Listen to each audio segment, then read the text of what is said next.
Se, vitler, toi, Sidoia puntier summoner bondir bequentreat, tram climb plumseep and gatever grims. Beidigezia too is friends is been the reef from out sibut, 5 creepa. I almost didn't answer. It was a Tuesday morning. I had a presentation at work in 2 hours, and my brother never called me before noon unless he needed something. But I picked up anyway because that's what I did. That's always what I did. Hey, I said, you're up early. He didn't laugh like he usually would. There was a pause, the kind that sits in the air before something lands. I need to tell you something before you find out from someone else. My coffee was still steaming. I wrapped both hands around the mug. Mom and Dad are doing a trip, he said. The whole family. Outer Banks, next month. I felt my chest rise slowly. Okay. When did this get planned? Another pause. Vanessa didn't want you there. I set the mug down. My hands were steady. That surprised me how steady they were. I set the mug down. My hands were steady. That surprised me how steady they were. What did you say? She told Mom you bring negative energy, that you always make things about yourself. His voice had something apologetic in it, but not enough. Not nearly enough. I know it's messed up. I just thought you should hear it from me.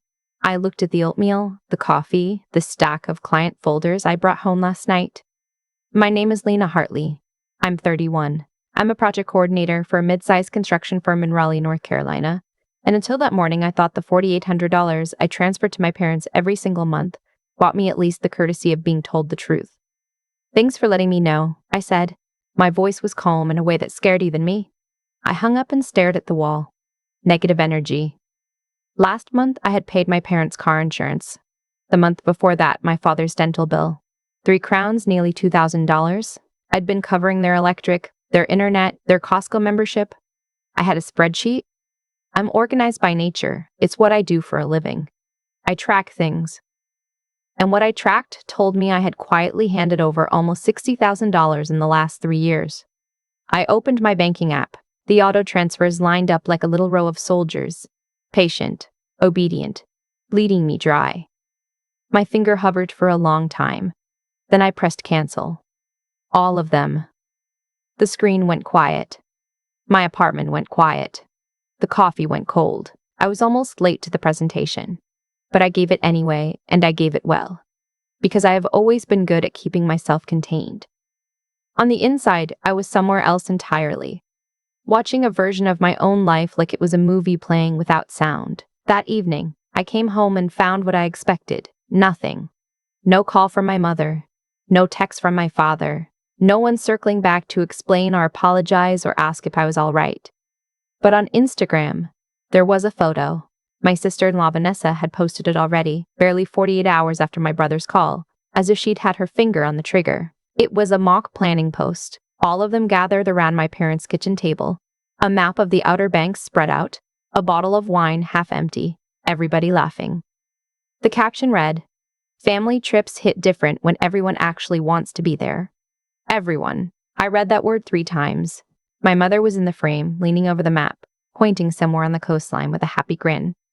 My father had his arm around Vanessa.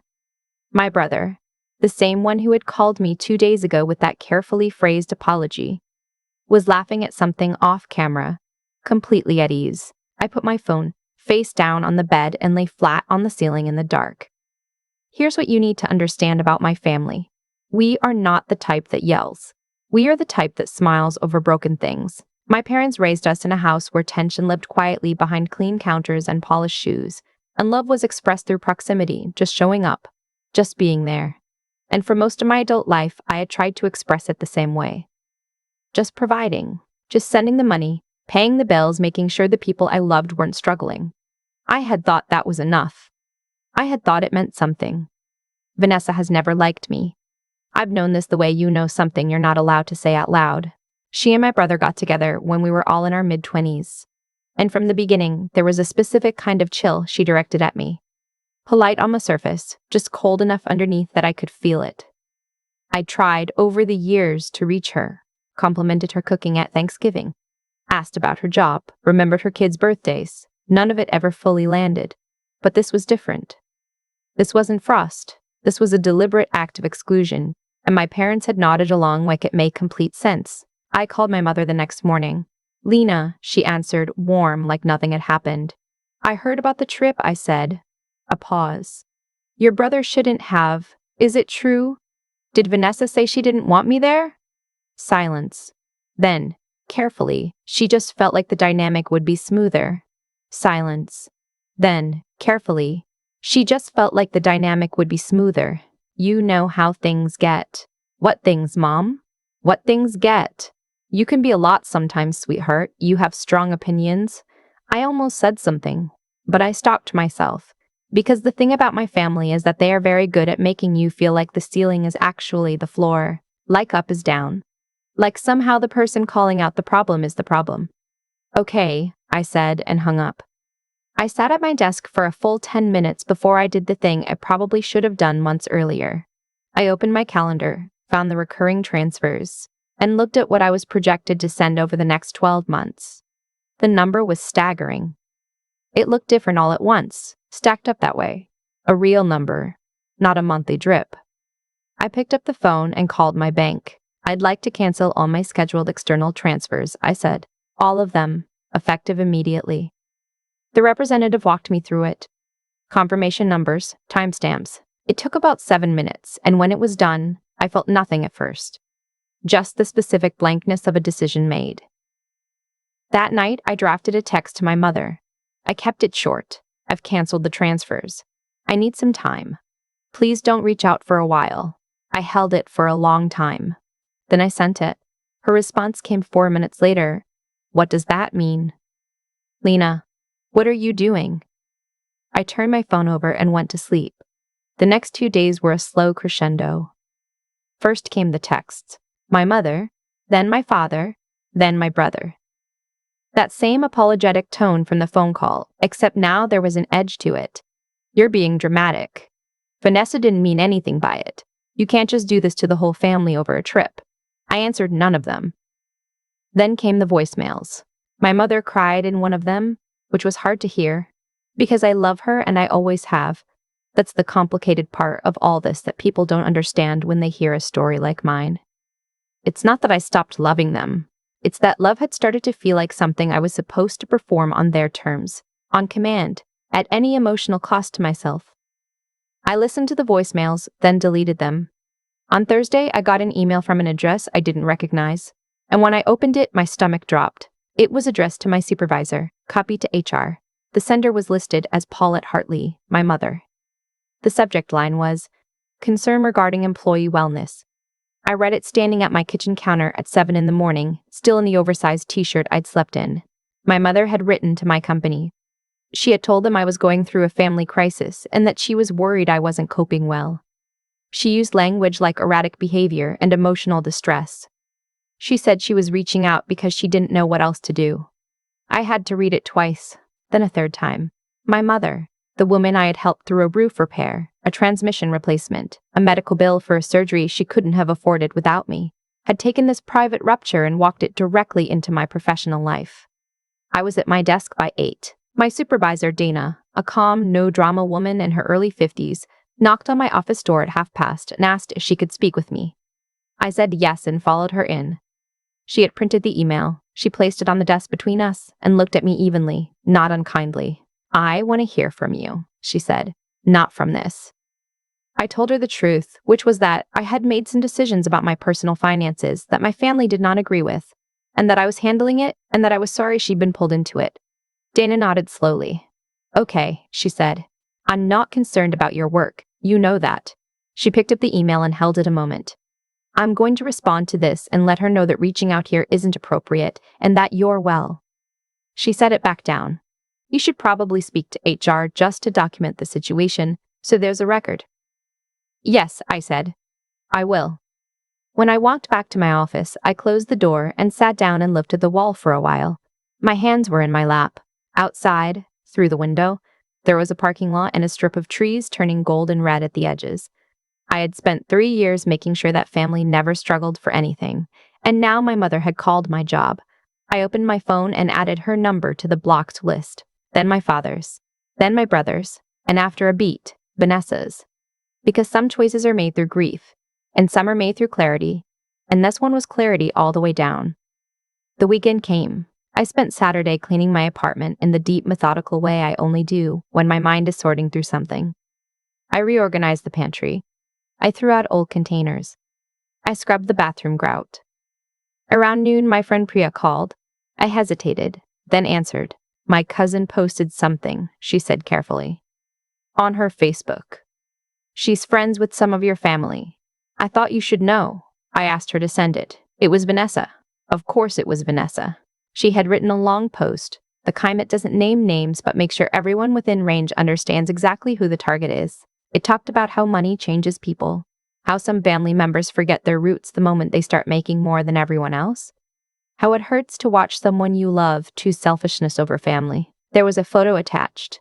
Her and my brother and my parents at the kitchen table, the same one from before, a different angle. Everyone smiling. Everyone whole. The comments were full. Cousins I hadn't spoken to in years. My aunt from Charlotte, old family friends who remembered me as a child and had no idea what was actually happening. I sat on the floor of my kitchen, back against the cabinet, phone in my hand, and read every comment. Then I opened my own account, created a post, and started writing. I didn't name anyone. I didn't explain the financials or list the receipts, though I had every single one. I wrote simply, sometimes the people calling you selfish are the ones who've been living off your generosity for years. Letting go of that dynamic isn't abandonment. It's survival. I posted it, put my phone down, and went back to scrubbing the grout. When I checked an hour later, I had 300 responses. By that evening, it was several thousand. People I didn't know sharing it into groups I'd never heard of. People writing long comments about their own families, their own versions of this same story.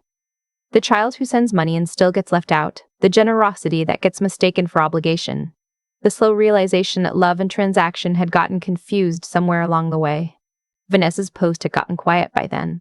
Some of the same people who'd commented supportively on hers were now asking careful questions in her thread. Wait, is this about money? I feel like there might be more to this story. I didn't reply to any of it. I didn't need to. That night, I made pasta, poured a glass of wine, and sat by the window. My neighborhood in Raleigh gets quiet on Saturday evenings. Kids called inside, the neighborhood dog finally stopping its round of complaints. I ate slowly, watching the street. My phone buzzed, a text from a number I didn't recognize, local area code. This is your Aunt Diane. I don't know what's happened between you and the family, but I want you to know I love you, and I'm here if you want to talk. I stared at it. Aunt Diane had never been a significant presence in my life. My father's older sister, warm but distant, someone I saw at holiday gatherings and not much else. But something about seeing my name written with care by someone who had chosen to reach toward me instead of away, it unraveled something small and tight in my chest. I typed back, "Thank you. That means a lot right now." She sent a heart. I set the phone down and finished my wine. 3 weeks passed. They moved quietly, the way weeks do after a storm. Not dramatic, just different. I went to work. I designed something well. I had dinner with colleagues on a Thursday. I slept more than I had in months. The money I had been sending every month sat in my account, and I watched it accumulate with a feeling I can only describe as strange, not triumph, just the sensation of something being returned to me that I had forgotten belonged to me. Then one Sunday afternoon, there was a knock at my door. I checked the peephole. My mother. My father one step behind her, hands in his jacket pockets, looking at the floor. I stood there a moment, hand on the door handle. Then I opened it. "Lena," my mother said. Her eyes were red around the edges, the way they get when she's been crying on and off. "Can we come in?" "For a conversation," I said, "not an argument." They came in. I didn't offer them anything. We sat in the living room. Them on the couch, me in the chair across, the coffee table between us like a small, deliberate distance. My father looked around the apartment the way people do when they've run out of things to say. My mother folded her hands in her lap. "We want things to go back to normal," she said finally. "What's normal?" I asked. She looked at me. "You being part of the family." "I was part of the family," I said. "I was paying for part of the family." "Those aren't the same thing." My father shifted. We appreciate everything you've done. No, I said quietly. I don't think you do. If you did, Vanessa's opinion about whether I deserved to be on that trip wouldn't have carried more weight than the 3 years I spent making sure you didn't have to worry about the electric bill. Silence. My mother's eyes filled. That's not fair. Mom. I leaned forward slightly. I have a folder. I've kept records of everything. Every transfer, every bill I covered, every time one of you called and said it was an emergency and I moved money within the hour. I have all of it. I let that sit for a moment. I'm not showing you to humiliate you. I'm telling you so you understand that I know exactly what this was. I wasn't imagining it. My father looked at his hands. My mother whispered, "We were going to pay you back." "I know," I said. "You always were." The room got very still.